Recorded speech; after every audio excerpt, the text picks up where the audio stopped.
Verses 21 through 23. Here's the numerical parallelism again. Under 3 things the earth trembles. Under 4 it cannot bear up. A servant who becomes king, a godless fool who gets plenty to eat, a contemptible woman who gets married, and a servant who displaces her mistress. So he's saying here that here are 4 things that turn the world upside down. A servant who becomes king, because he doesn't have the knowledge and experience to lead well. A godless fool who gets plenty to eat, because people see him prosper and they think, oh, righteousness and morality apparently doesn't matter. Look at this idiot. He seems to be just getting along fine.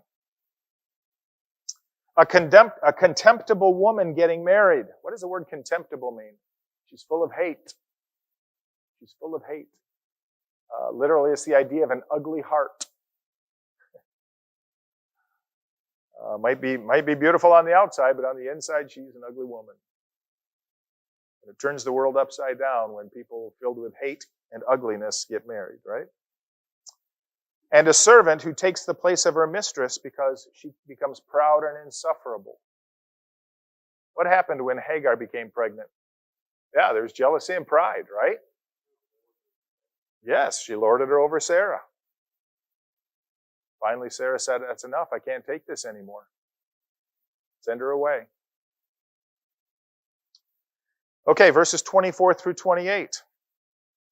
4 things on earth are small, yet they are extremely wise. Ants are creatures of little strength, yet they store up their food in the summer. Hyraxes are creatures of little power, yet they make their home in the crags. Locusts have no king, yet they advance together in ranks. A lizard can be caught with the hand, yet it is found in the king's palaces. So here's 4 things that are small but wise. Small but wise. This is kind of interesting in this verse. In the New Testament language, in Greek, the way they emphasized things in a sentence was they put that word first. Okay? For instance, if you were, I'm just making this up. If you were to tell somebody, I love you, okay? In Greek, the way that sentence would be structured would be, love I you. Because the emphasis is on love. That's what the most important part of that sentence is, okay? Hebrew, the way they emphasize things is by repeating words.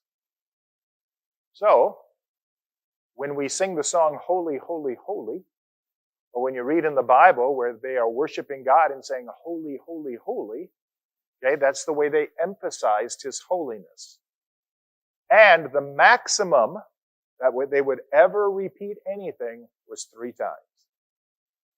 So when they're around the throne in heaven and they're saying, Holy, Holy, Holy is the Lord God Almighty, what they are saying is, He is the holiest anyone could possibly ever imagine anything to be holy. In this verse where it says 4 things on earth are small, yet they are extremely wise, actually what that says in Hebrew is they are wise. They're wise. And that's the way of emphasizing it. They are wise. So here's the 4 things.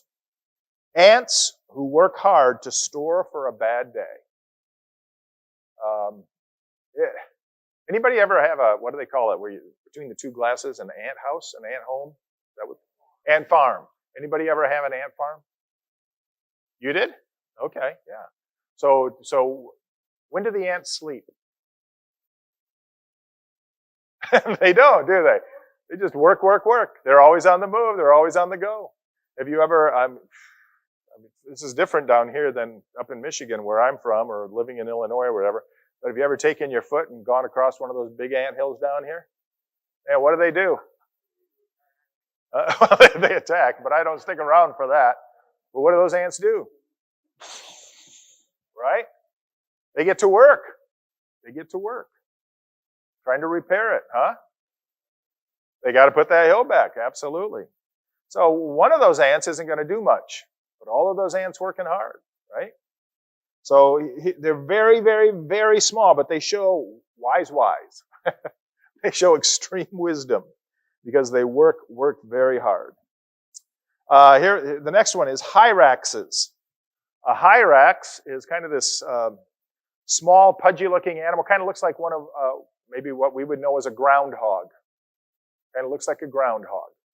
Yeah, maybe like almost like a prairie dog is kind of what they look like.